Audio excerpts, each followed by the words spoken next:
আসসালামু আলাইকুম। আপনাদের সবাইকে আমার চ্যানেলের পক্ষ থেকে স্বাগতম। এই টিউটোরিয়ালে আমরা দেখব কিভাবে আমাদের পিসি কে লোকাল হোস্ট হিসেবে ব্যবহার করে আমরা ওয়ার্ডপ্রেস এর কাজ করতে পারি কোনো ডোমেন হোস্টিং ছাড়াই। সো চলুন শুরু করা যাক। এজন্য আমার জ্যাম্প প্যানেলটা ওপেন করে নিতে হবে। ওপেন করে নেওয়ার পর এখান থেকে আপনাদের অ্যাপাচি এবং মাইএসকিউএল এই দুইটা জাস্ট অন করে দিবেন। ডিফল্ট অবস্থায় এইভাবে থাকে। ওপেন করার পর আপনারা এটা দেখবেন, এখান থেকে এটা স্টার্ট করবেন এবং এটা স্টার্ট করবেন।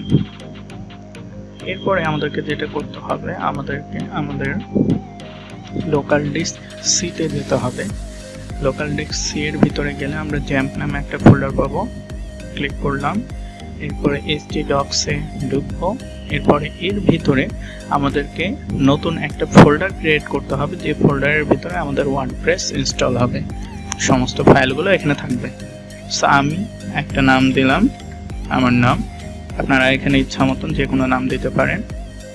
যেহেতু ওয়ার্ডপ্রেস ইনস্টল দিব, তাই এখন আমাদেরকে ওয়ার্ডপ্রেসটা ডাউনলোড করতে হবে। সো আমরা চলে গেলাম যে কোনো একটা ব্রাউজারে, গুগলে টাইপ করব wordpress.org। এরপরে এটা ওপেন হবে। ওপেন হওয়ার পর এখান থেকে জাস্ট আমরা ক্লিক করব গেট ওয়ার্ডপ্রেস। এরপরে এখানে নিচে অপশন পাওয়া যাবে ডাউনলোড ওয়ার্ডপ্রেস 5.4, এটাতে ক্লিক করব। সো আমাদের এরপরে এখান থেকে আপনাদেরকে ডাউনলোড করে নিতে হবে। যেহেতু আমাদের ডাউনলোড করাই আছে, সো আমি নতুন করে আর ডাউনলোড করছি না। এরপরে এই ডাউনলোড ফাইলের মধ্যে আমরা চলে গেলাম। সো আপনাদের ওখানে একটা জিপ ফোল্ডার ডাউনলোড হবে এই রকম, ওয়ার্ডপ্রেস 5.4.2.zip এই নামে। সো এটাকে আপনারা রাইট ক্লিক করে এক্সট্রাক্ট টু ওয়ার্ডপ্রেস এভাবে এক্সট্রাক্ট করে নেবেন। সো আমি এই ফোল্ডারের মধ্যে ঢুকলাম, ওয়ার্ডপ্রেসের ভিতরে ঢুকলাম। এরপরে এখানে আমরা অনেকগুলো ফোল্ডার দেখতে পাচ্ছি।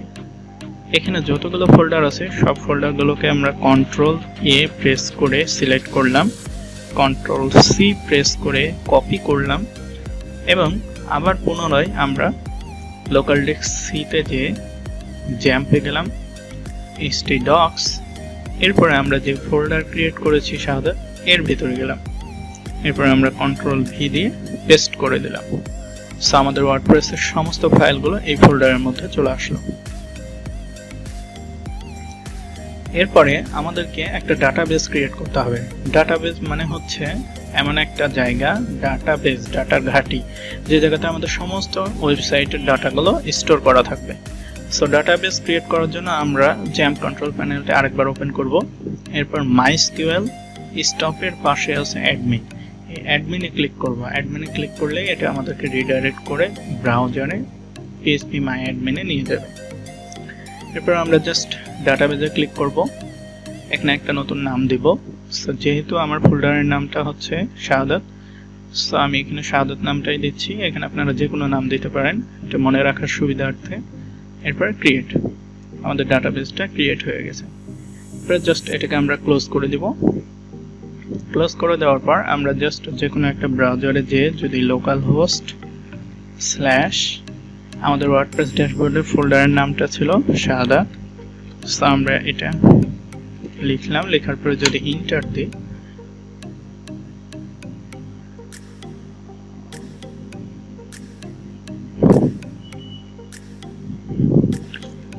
সো আমরা লোকাল হোস্ট স্ল্যাশ আমাদের ওই ফোল্ডারের নামটা ক্লিক করলে আমাদের এই ওয়ার্ডপ্রেস সেটআপ উইজার্ডটা চলে আসবে। এরপরে এখান থেকে আমরা ল্যাঙ্গুয়েজ ইংলিশ সিলেক্ট করে কন্টিনিউ দিলাম। কন্টিনিউ দেওয়ার পর এবার বলতেছে লেটস গো, সো ক্লিক করলাম। পরে এখানে বলতেছে ডাটাবেস নেম। সো যেহেতু ডাটাবেস নেমটাও আমরা একই রেখেছিলাম, তাই আমরা ডাটাবেস নেমটা ওটা দিয়ে দিলাম। User name by default root হয় আর OOT, সো এটা আপনাদেরকে দিতে হবে, এটা ডিফল্ট।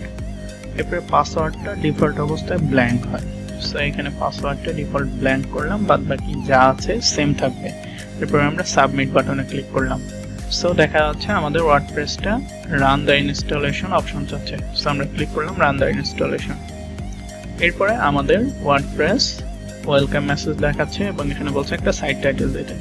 যেহেতু আমরা ওয়েব রিলেটেড কাজ করব, আমি টাইটেলটা ওয়েব ডিজাইন দিয়ে দিলাম, আপনারা যে কোনো নাম দিতে পারেন। এরপরে এখানে একটা ইউজার নেম দিতে হবে, একটা পাসওয়ার্ড দিতে হবে এবং এখানে ইমেল দিতে হবে। সো এগুলো সব আপনারা ফিল আপ করবেন। এরপরে জাস্ট ইনস্টল ওয়ার্ডপ্রেস, এই ইনস্টল ওয়ার্ডপ্রেস ক্লিক করলেই আপনাদের ওই ফোল্ডারের মধ্যে ওয়ার্ডপ্রেসটা ইনস্টল হয়ে যাবে। এই যে সাকসেস। এরপরে জাস্ট আমাদেরকে লগ ইন করতে হবে। সো লগ ইন করলাম। লগ ইন করার পর এখানে আবার সেম ইউজার নেম আর পাসওয়ার্ডটা দিতে হবে। ইউজার নেম পাসওয়ার্ড যেটা একটু আগে আমরা দিলাম সেই ইউজার নেম আর পাসওয়ার্ডটা দিতে হবে। এরপরে জাস্ট লগ ইন ক্লিক করলে আমার ওয়ার্ডপ্রেস ড্যাশবোর্ডের মধ্যে লগ ইন হয়ে যাবে। সো এই যে এটা হচ্ছে আমাদের ওয়ার্ডপ্রেস ড্যাশবোর্ড এবং এখানে দেওয়া আছে localhost/wp-admin। সো আপনাদেরকে যখনই অ্যাক্সেস করতে হবে তখন লোকালহোস্ট লিখতে হবে, তারপর স্ল্যাশ দিয়ে ফোল্ডারের নাম, তারপর লিখতে হবে wp-admin। এটা লিখলেই আপনাদের এই ওয়ার্ডপ্রেস ড্যাশবোর্ডের মধ্যে ঢুকে যাবে। সো আমার ডোমেন এবং হোস্টিং কিনা ওয়েবসাইটের স্ট্রাকচারটা এরকম এবং সেম একই স্ট্রাকচার আপনাদের এই লোকাল হোস্টেও দেখা যাচ্ছে।